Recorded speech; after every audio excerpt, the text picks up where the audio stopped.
Well, pre-calculus classes, good morning, good afternoon, or good evening. We will finish up section 1.7 with this section of notes. I know in the first half of 1.7 we looked at more of the arithmetic combinations of functions. In the last half we're going to actually look at the composition of two functions. And when you do a composition of functions, we'll use these two functions here, f of x equals x squared, g of x equals x plus 1.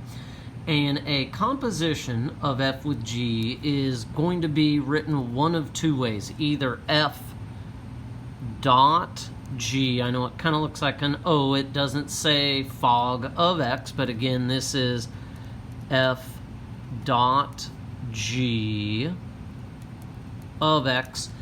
Or that is the same thing as saying it's f of g of x. So those are equivalent expressions there. And so what this means we're going to actually do is we are going to take function g and plug it into function f. So again, what you're going to end up doing is we'll take x plus 1, squaring it, and then you will FOIL that out. So x squared, let's see, if you want, you can even certainly write the two parentheses if you want to do that to help see it.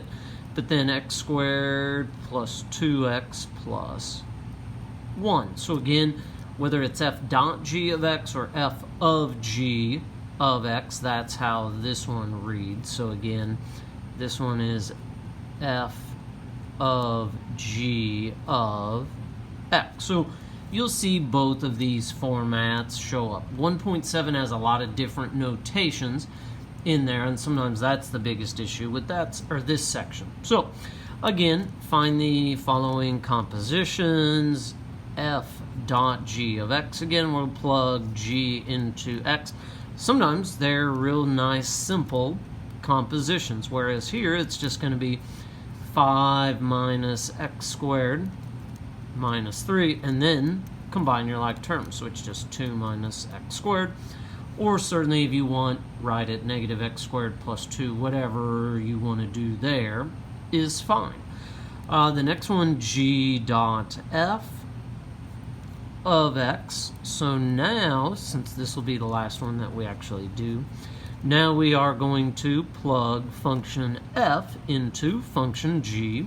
5 minus x minus 3 squared. Again, if you want to certainly write a second parenthesis out, 5 minus x squared minus 6x plus 9. And again, when we combine like terms and distribute our negative x squared, positive 6x, 5 minus 9 is negative 4. Again, don't worry about trying to factor that out. All right, last thing. Now, part C says find g dot f of negative 2. Well, what that means is we are now going to plug negative 2 and evaluate our composite function at negative 2. So that, again, biggest thing to watch, make sure do not just cancel your negatives there. And when we negative 4, negative 12, negative 4 is negative 20. So there is example 2. One of the things that you do need to, make a note of, and you can see this from the last example, f dot g will not always equal g dot f. Right here, this was 2 minus x squared. This was negative x squared plus 6x minus 4. Really, the only thing they both have in common is the negative x squared. So they certainly won't always be the same. Now, the one thing you do have to worry a little bit about is, again, when you do a composite function, excluded values from the domain of f of g of x, the following things must be excluded from the input x. if x is not in the domain of function g, it must not be in the domain of f of g of x. So what that is saying is a domain restriction for function g has to be excluded. The other values that you have to worry about is what would be restrictions for your composite. So find f of g of x and give the domain of f of g of x. Well, again, we're going to plug function g into function f for this. So f of g of x will equal 2 over 3 over x minus 1. Well, basically what we are going to need to do here is get our common denominator. So first I'll make that 1 over 1, and then getting our common denominator of x over x. So we have 2 over 3 over x minus x over x, which then I'm even going to make this 2 over 1 all over 3 minus x over x. So now what we'll end up doing is multiplying by the reciprocal. So when we flip this, you'll end up with 2x on the top over 3 minus x. So there is our composite. Now, the domain or our restrictions. The first thing you have to look at is what is excluded from just g of x. Well, for g of x, x cannot equal 0. We actually are not going to need to worry about the restriction for function f. The other restriction you have to worry about is what would be our restriction for our end result, which for this one, x also cannot equal 3.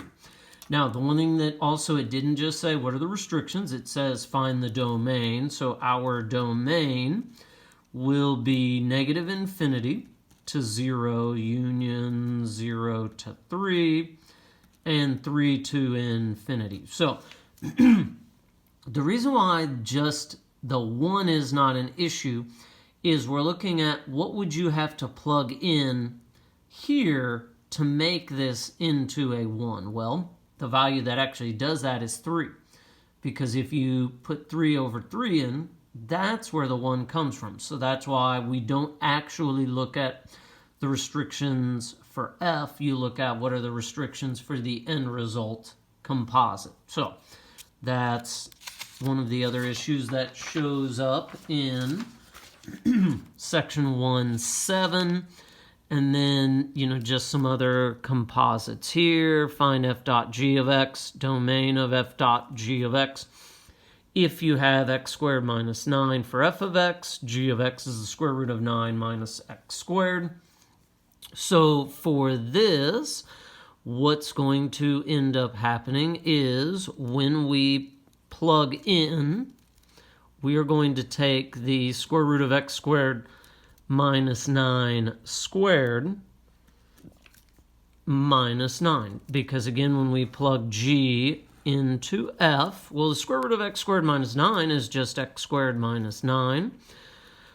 And minus another 9 gives us x squared minus 18. Well, our end result doesn't have any restrictions. X squared minus 18 doesn't have any issues. Now, the one thing we do have to worry about is what is the domain for g of x? Well, again, one of the things, if you want to think of it as, we'll factor 3 minus x, 3 plus x. So again, whenever we have these, I always like to say, okay, we're going to set up our critical points. So 3 there, negative 3 here, and then we'll just quickly plug in some values. Well, if you plug 0 in, 9 minus 0 is 9. Square root of that is 3, because again, this has to be greater than or equal to 0. Well, if you plug 0 in, it is true. If we plug 4 in, 9 minus 16 is going to be negative. It doesn't work. if we plug in -4, just again as a quick check, again 9 minus 16 is negative. So because it can equal 0, our domain will go from -3 to 3 inclusive. So again, our restrictions here, there weren't any. But you do also have to worry about what are the restrictions for the function you plug into. So there is number 4. I know when you have those quadratics under a radical, they're probably one of the more complex things we've looked at so far this year. And one more. F of x is 1 over x minus 2. G of x is the square root of x. Find f dot g of x and the domain, again, of f dot g of x. Well, again, we're going to plug g into x, so that gives us 1 over square root x minus 2. And there's nothing else to do with this. So our composite's nice and simple. Now, as far as our domain goes, well, for g of x, the square root of x has to be greater than or equal to 0. Well, that means that, if you want, certainly square it. So x has to be greater than or equal to 0.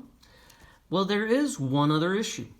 We are going to have a restriction for our end result, and that will be, what would basically make this equal to 2 to give you a 0 in your denominator. X also can't be 4. So now what we are going to have to do is kind of put these two things together. Well, x is greater than or equal to 0, so it's going to start at 0. Now, it won't go all the way to infinity. It is going to stop at 4.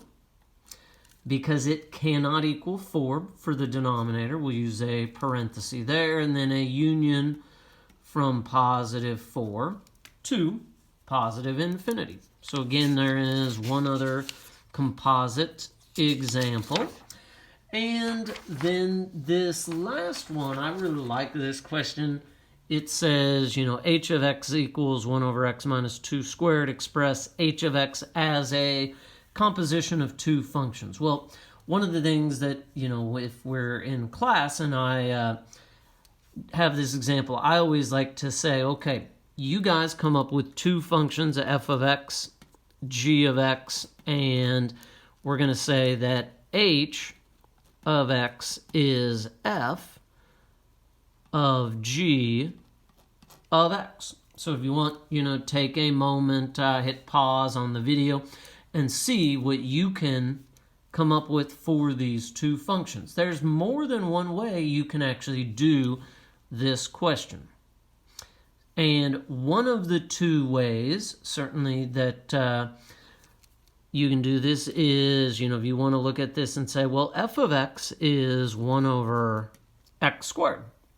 That would make g of x equal to just x minus 2, because when I plug that in, gives me that. There is another way you certainly can do this as well.